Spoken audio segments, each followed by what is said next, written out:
Bago kaming customer. Ganun uli yung sa headset. Maalog. Tanyo alugin ko. Oh. Tingnan natin kung may hiwa na yung steerer tube nito. Lakas.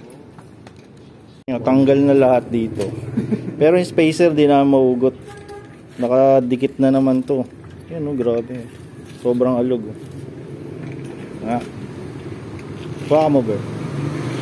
Ayaw matanggal to. Subukan na ang pukpukin niya. Malamang may hiwa na naman yan sa steerer tube. Kasi nga natanggal na yung bulitas sa loob. Maalog na. So, pinamitan na ang vice grip. Mukhang umaangat eh. Yun, umangat no. Para nagkaroon ng thread sa steerer tube eh. Yun, pwede na. Ayan, maluwang na. May hiwa. Ay, hindi. Wala. Hindi rin gumagalaw to.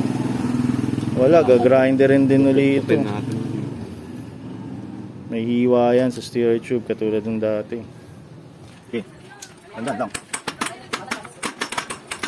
Medyo maangat siya. Tandaan lang. Or grinderin. Yung maangat dito. Yan. Okay. Yun, lapit na. Samitin mo isang ganito. Yung maangat dito. Yan. Okay. Yun, lapit na. Samitin mo isang ganito. Lapit.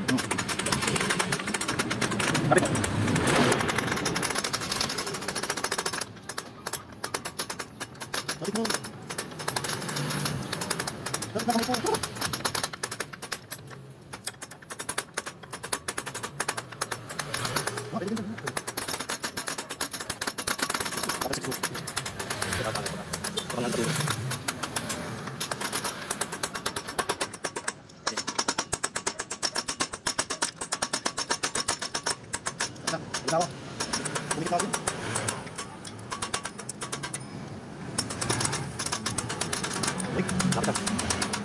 Kapay ng kamayin eh.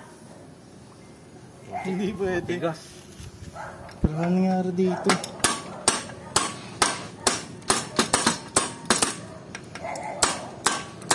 Ay, uy, takalsik yan ha.